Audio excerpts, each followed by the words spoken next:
Shalom,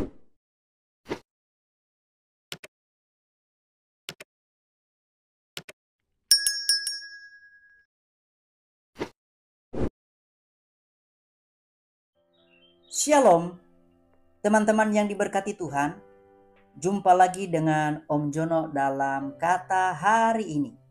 Hari ini saya akan membahas tentang jangan mencampuri urusan orang lain. Ada sebuah kebiasaan halus yang seringkali menyelinap tanpa kita sadari, sebuah dorongan yang terasa seperti kepedulian, namun sesungguhnya adalah belenggu. Kebiasaan itu adalah mencampuri urusan orang lain. Bukan dalam bentuk intervensi besar, tetapi dalam serpihan-serpihan kecil sehari-hari. Misalnya tentang komentar pakaian seseorang, analisis tentang keputusan karir dari teman kita, atau bisik-bisik yang mengupas drama hubungan yang bahkan tidak kita kenal dekat.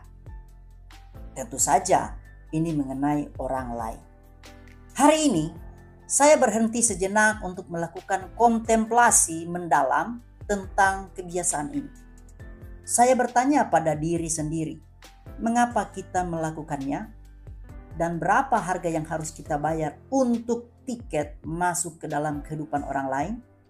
Sebuah refleksi yang membuat saya menemukan dorongan bahwa ada dan seringkali terjadi di dalam kehidupan kita. Yang pertama adalah sebagai pengalihan, distraction. Ini mungkin yang paling umum. Jauh lebih mudah untuk menyoroti retakan di dinding rumah tetangga daripada mengakui bahwa fondasi rumah kita sendiri sedang goyah. Saat kita sibuk mengkritik cara orang lain membesarkan anaknya, kita bisa sejenak lupa akan tantangan dalam keluarga kita sendiri. Saat kita menganalisis kegagalan bisnis orang lain, kita bisa mengabaikan mimpi kita yang terbengkalai. Urusan orang lain menjadi sebuah distraksi yang nyaman. Sebuah tontonan gratis yang membuat kita lupa pada naskah hidup kita yang menuntut untuk ditulis. Yang kedua, ego dan ilusi superioritas. Terkadang ada rasa kepuasan semu saat kita merasa lebih tahu atau lebih benar dengan menempatkan diri sebagai hakim atas pilihan orang lain. Kita secara tidak langsung mengangkat posisi kita sendiri. Kita berpikir, seandainya dia mengikuti caraku, pasti hasilnya lebih baik. Ini adalah bentuk ego yang halus yang membuat kita merasa lebih bijak, lebih berpengalaman, dan lebih unggul. Padahal kita hanya melihat dari sudut pandang kita yang terbatas. Yang ketiga, niat baik yang salah arah. Tentu tidak semua dorongan datang dari tempat yang negatif. Seringkali kita tulus ingin membantu. Kita melihat seorang teman mengambil jalan yang menurut kita akan berujung pada kesulitan, dan kita merasa wajib untuk campur tangan. Namun, disinilah batas antara empati dan intervensi menjadi kabur. Kepedulian kita, jika kita disampaikan dengan hati-hati dan tanpa diminta, bisa berubah menjadi pelanggaran terhadap otonomi seseorang. Kita lupa bahwa setiap individu berhak atas perjalanannya sendiri, termasuk hak untuk membuat kesalahan dan belajar darinya. Poin yang kedua, kita akan melihat apa saja sih harga yang harus dibayar ketika kita mencampuri urusan orang lain. Kebiasaan ini meski tampak sepele, tapi memakan biaya yang sangat mahal. Bukan dalam bentuk uang, tetapi dalam bentuk sumber daya kita yang paling berharga. Apakah sumber daya itu? Yang pertama adalah energi mental yang terkuras. Setiap kali kita memikirkan, menganalisis, dan mengkhawatirkan masalah yang bukan milik kita, kita sedang menguras daya energi yang seharusnya bisa kita gunakan untuk belajar, berkarya, menyelesaikan masalah pribadi, atau sekedar beristirahat, justru habis untuk hal-hal di luar kendali kita. Hasilnya adalah kelelahan mental yang kronis dan perasaan hampa. Yang kedua, kedamaian batin yang terengut. Pikiran kita menjadi seperti pasar yang ramai, dipenuhi oleh gosip, kekhawatiran, dan penilaian tentang orang lain. Ketenangan menjadi barang langka. Kita menjadi cemas atas hal-hal yang tidak bisa kita ubah. Kualitas tidur menurun, tingkat stres meningkat, dan kita semakin jauh dari rasa damai yang seharusnya menjadi hak setiap insan. Yang ketiga, potensi diri yang stagnan. Ini adalah biaya yang paling tragis. Waktu dan fokus yang kita berikan pada kehidupan orang lain adalah waktu dan fokus yang kita curi dari pertumbuhan diri kita sendiri. Taman di dalam diri kita menjadi gersang karena kita terlalu sibuk memperhatikan rumput liar di taman tetangga.